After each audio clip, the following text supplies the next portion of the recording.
नमस्कार, मी पंजाब डक। आज आहे 27 जून 2025 आणि आजपासून परत एक अंदाज देणार आहे।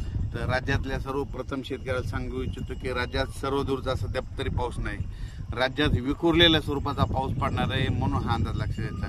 म्हणजे सर्वदूर सध्या पडणार नाही। आज 27 जूनला देखील तुम्हाला एक सांगू इच्छितो, 27 जूनला म्हणजे पूर्व विदर्भामध्ये तुरळक ठिकाणी पाऊस पडणार आहे।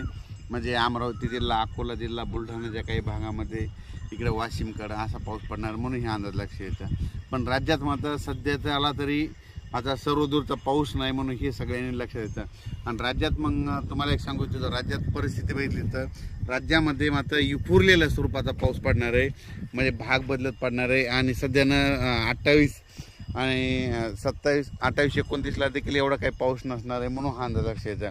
आणि त्याच्यानंतर 29 आणि 30 जूनच्या दरम्यान राज्यामध्ये म्हणजे सांगायचं झालं तर सोलापूर जिल्हा, लातूर जिल्हा, धाराशिव, बीड या भागामध्ये, तिकडल्या भागामध्ये 29-30 तारखेला 29-30 जूनला पाऊस पडणार आहे, म्हणून हा अंदाज लक्षात द्यायचा। ते पण विखुरलेल्या स्वरूपात राहणार आहे, भाग बदलत राहणार आहे, म्हणून हा अंदाज लक्षात द्यायचा। सर्वदूर काही पडणार नाही, म्हणून हे लक्षात द्यायचं। पण राज्यात मात्र सध्या तरी असा विखुरलेल्या स्वरूपाचाच पाऊस पडणार आहे, आणि ते कोकणपट्टीचा मात्र ते पाऊस म्हणजे ते कोकणपट्टीचा आणि तसाच इकडं नाशिकडला ते पाऊस तसं चालूच राहणार, म्हणून हे लक्षात घ्यायचं। त्याच्यानंतर राज्यात चांगलं पावसाचं जुलैच्या मग ज्यावेळेस समजा जुलैच्या मग दुसऱ्या आठवड्यात मग चांगलं पावसाचं वातावरण तयार होणार आहे। पण सध्या तरी म्हणजे एवढं पावसाचं वातावरण नाही, भाग बदलतच पडणार आहे, विखुरलेल्या स्वरूपाचाच पाऊस पडणार आहे, म्हणून हा अंदाज लक्षात घ्यायचा।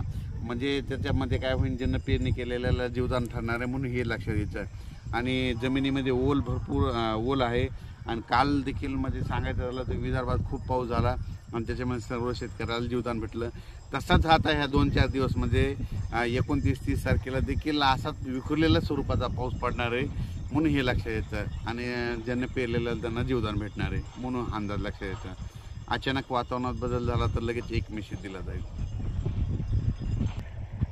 त्याच्यानंतर परत एक सांगतो की म्हणजे हे जे आज 27 जून सांगायचं झालं तर राज्यामध्ये हा म्हणून हे सांगू इच्छितो। त्याच्यानंतर मात्र 29 आणि 30 तारखेचा पर्यंत दररोज वेगवेगळ्या भागात पडणार आहे। विदर्भ आणि मराठवाड्यात जास्त सोलापूर जिल्ह्यामध्ये, त्याच्यानंतर 1-2 तारखेला 1-2 जुलैला पाऊस येणार देखील लक्षात घ्यायचं। पूर्व विदर्भ आणि पश्चिम विदर्भ तिकडे राहणार आहे, नक्की लक्षात राहणार। कडा राज्यात सांगायचं झालं तर कडा दररोज वेगवेगळ्या भागात पाऊस पडणार आहे, म्हणून हा अंदाज लक्षात घ्यायचा। आमचं सोयाबीन आणि पावसाची नितांत गरज आहे, तर त्यांना सांगू इच्छितो की तुम्हाला 29-30 आणि 1 तारखेच्या दरम्यान तुमच्याकडे बीडकर देखील पाऊस पडणार, म्हणून हे लक्षात द्यायचं। इकडं पुन्हा त्याच्यानंतर 29-30 आणि 1 जूनचा पाऊस आटपाडी सांगलीकडे देखील असणार आहे, आणि त्याच्यानंतर कोकणपट्टीत मात्र सगळीकडेच राहणार आहे। पण राज्यात मात्र सर्वदूर पाऊस नाही पडणार, विखुरलेल्या स्वरूपाचा पडणार आहे।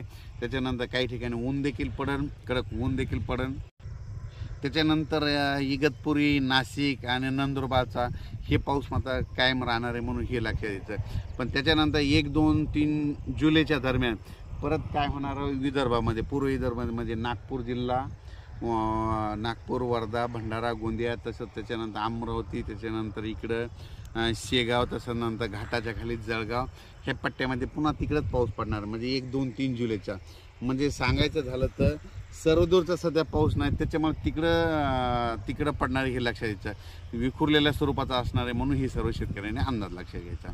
अचानक वातावरण बदल झाला, पुन्हा उद्याच्याला एक मेसेज दिला जाईल। धन्यवाद।